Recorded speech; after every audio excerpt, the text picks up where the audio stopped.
Hello, I'm Roberta Winters, President of the League of Women Voters.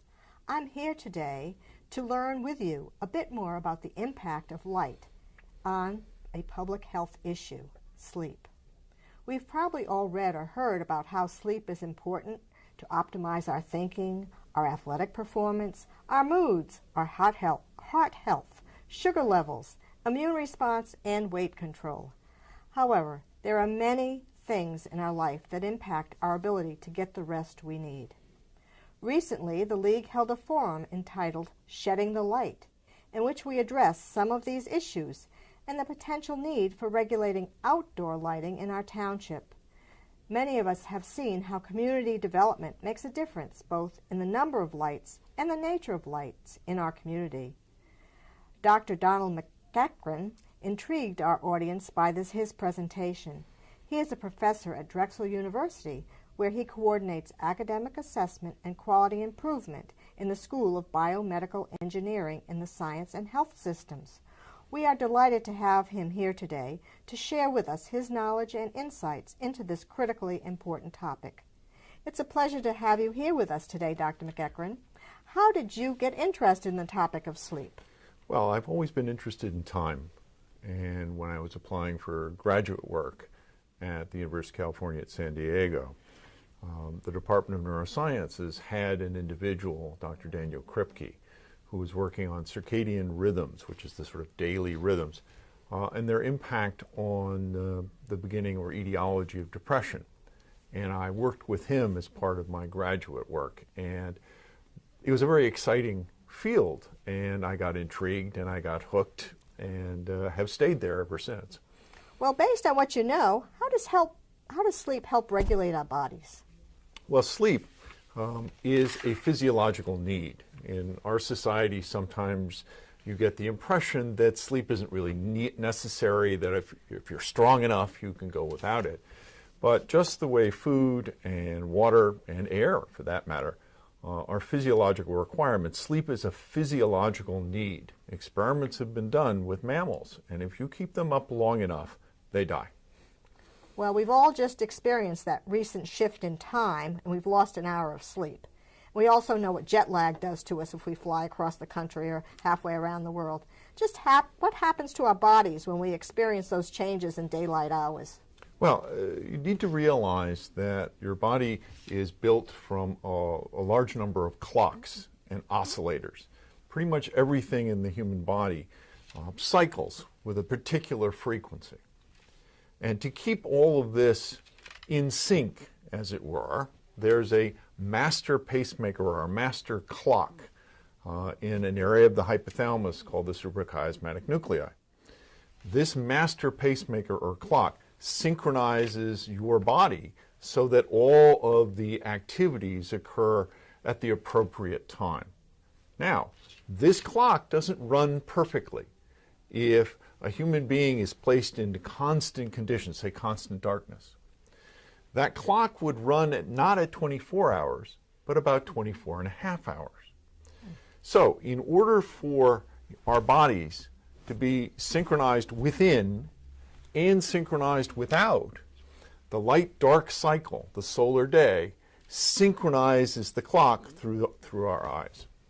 Well, I know Thomas Edison created a big change in this, and we've gotten some light bulbs around here, and that's probably affected our sleep patterns, has it not? Yes, considerably.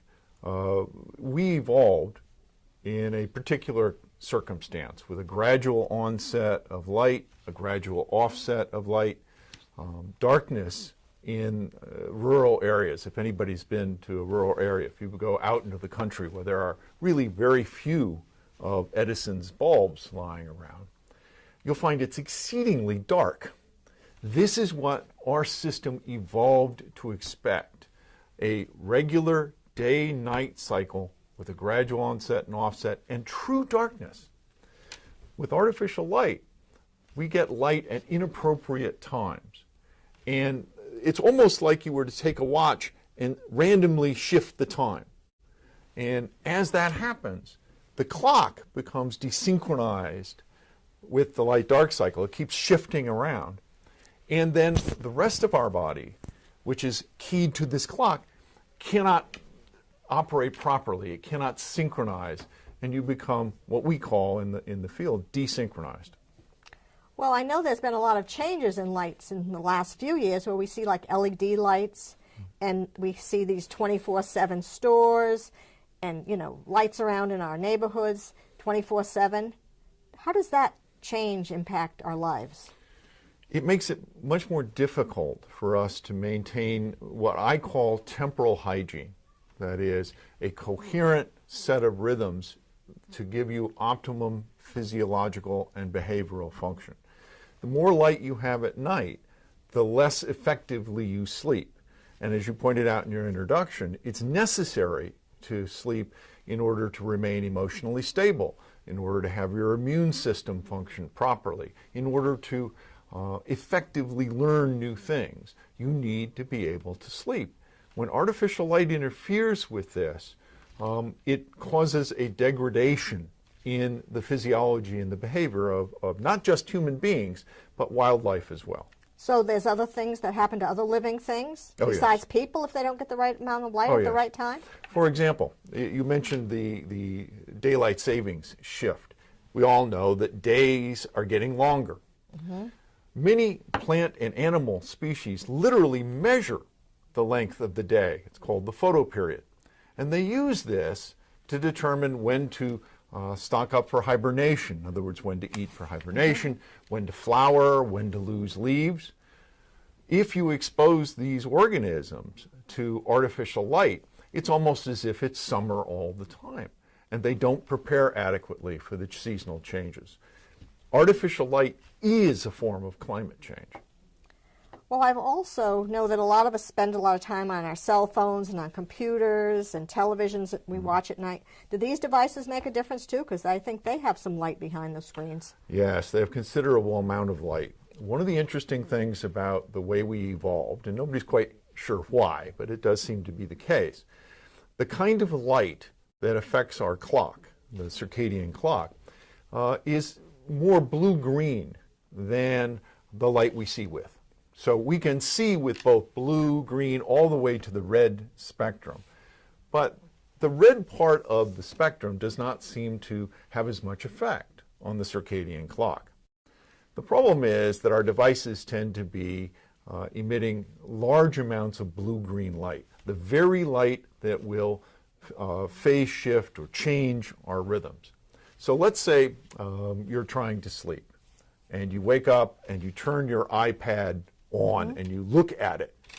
The amount of light coming out of that iPad within about 20 to 30 minutes is enough to affect your circadian clock. It will suppress a hormone that helps you sleep called melatonin. It'll start to phase shift you as if it was dawn, and it decreases your sense of fatigue. Light is almost like a drug. It activates human beings. So if you're exposed to this light in the middle of the night, suddenly your body says, wow, it's daylight, time to wake up. And when you try and go back to sleep, when you're finished with your iPad, you find it's exceedingly difficult to do. And then you begin to lose sleep. Well, given all these factors that impact our sleep, what do you suggest that individuals do? It sort of depends on their circumstances. I have a tendency to wear a mask at night because of the amount of light that comes in through my windows. But that has its disadvantages. If you're wearing a mask, you're not really able to detect dawn, which is what you really should be doing to wake up. So I have to rely on an auditory alarm. If I were designing a room, I'd want to make sure that there were what we call blackout curtains across the windows to decrease the amount of light coming in from the outside. There's so much light in the city that pours in through the windows. So you'd use blackout curtains. There are some studies that indicate that dawn simulators, which are devices which gradually increase the amount of light to which you're exposed and act as a kind of light alarm clock, are very useful. I would not want to watch television in large flat screens or work on computers right before going to sleep. Within an hour or two of going to sleep, if you are looking at those devices It's going to suppress that hormone I mentioned, melatonin, and make it harder for you to sleep. Not impossible, but more difficult. What about parents? You know, I've raised a few children. Maybe you've had a few of your own. What would you suggest that parents do to help their kids become more aware of the importance of sleep and the impact of light on those patterns? I don't really know what you can tell children. I have a son of my own, and trying to instruct him in anything is a difficult proposition. But one thing is that parents should talk to their school districts. Believe it or not, there's an actual biological change that occurs during adolescence that changes the way the circadian clock functions in teenagers and young adults. It causes them to stay up later and wish to sleep later. It's a biological change. It's not just social. And so when schools bring high schoolers in earlier than they bring in elementary school students, they're doing exactly the opposite of what the biology would suggest we do. So one thing would be to see if we can alter the way students are put into school, when their start times are, because the earlier start times are better for the younger students, and the high schoolers should have later start times. Well, that's really interesting. I know some of the schools in the area are looking at some of that research on. Yes, this is finally getting time. to the school districts. It's great to see. Well, let's keep our fingers crossed, because we know how moody those adolescent kids can be if they don't get enough sleep. Well, and the CDC, the Centers for Disease Control and Prevention, has been doing biological surveillance on sleep, and their results indicate about a third of the country as a whole is sleep deprived, that is, getting short sleep, less than 7 hours a night. But teenagers and young adults should be getting about 9 hours of sleep. Good luck with that. But they should be. And so CDC considers short sleep less than 8 hours a night. And their data indicate that high schoolers, about 3/4 of the high school students that they surveyed, are getting inadequate sleep. That places an additional burden on what is already an emotional and difficult time to navigate. I see no reason why our society should do that. And I think there's also some, you were talking to me earlier about, car accidents and things, so that people who are sleep deprived, and particularly these young drivers, can create problems. Yes. Again, and I'm trying to remember exactly what group found this. I think it was the Sleep Association of America, but I'm not quite sure. Indicates that about 5% of the people they surveyed indicated they had fallen asleep while driving. There are estimates that on a yearly basis, some 1,500 fatalities can be linked to drowsy driving, and approximately 40,000 non-fatal accidents. Well, do you have any other advice? I know you've said that we should consider starting our schools later for older students, like in middle school and high school, and earlier for younger kids. What about the things like hospitals and other institutions? Is there any sleep research that would help them operate more effectively? Well, most hospitals now have sleep clinics, so they look at the sleep of their patients. The University of Pennsylvania has an extensive research entity within their hospital where they look at sleep. But we still haven't really incorporated what we know about circadian rhythms and sleep into the way hospitals are designed. There are a few hospitals that are designed with this in mind, but not as many as should be. So if you're in a hospital, and I have been recently, what you'll find is that the lights are not dimmed at night as much as they should be. If you have to go to the bathroom, you flip on the light, it is a blue-green, high-intensity fluorescent, which immediately wakes you up. So there are things we could do. We could make those dimmer, more toward the amber-red range. We could try and limit the amount of light exposure to the patient. We need to make sure the caregiver gets enough light to keep awake, but the patient should be allowed to sleep. Are there ways that local government officials can make a difference in terms of addressing light to promote the health and safety of its residents in different communities?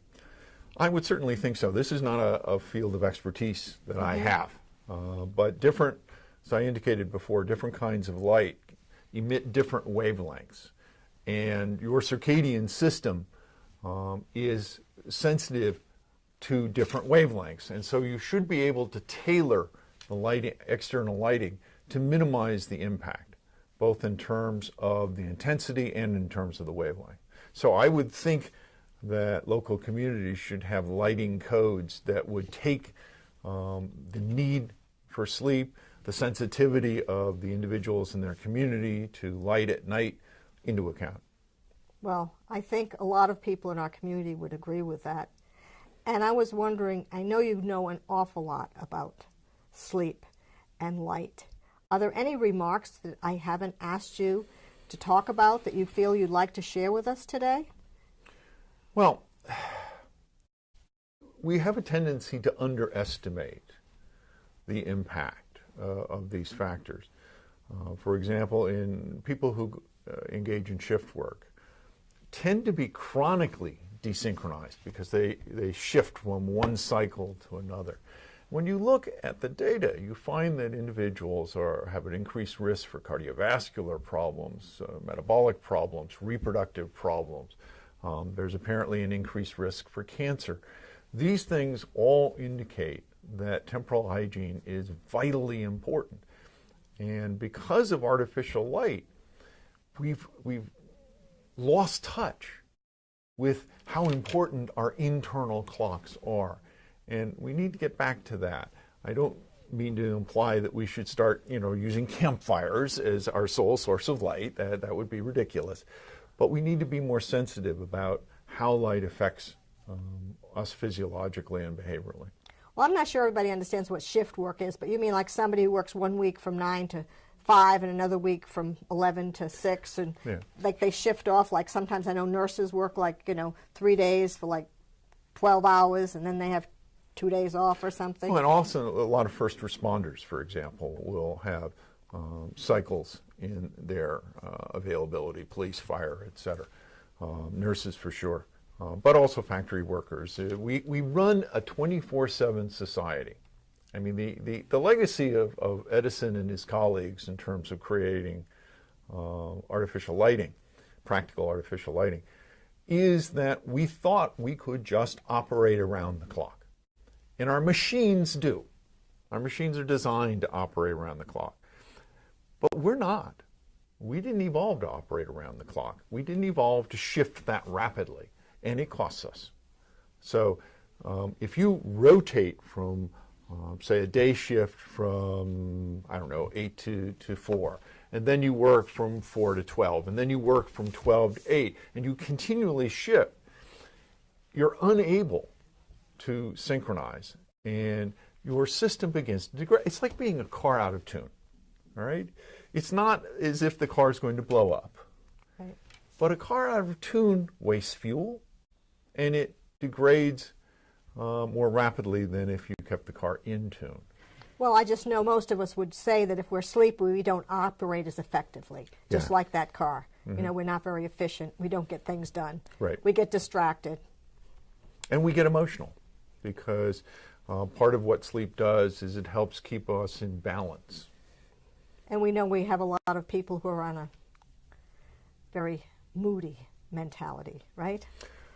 Well, I wouldn't say that sleep or circadian disruption is responsible for all of that. That would be too much to say. But I think it can contribute to issues that make people suffer. Well, you've given us a lot of food for thought. And in closing, on behalf of the League of Women Voters of Radnor Township, I want to thank Dr. McEachron for joining us here today. We are most appreciative of your time and expertise in enlightening us about this most important topic.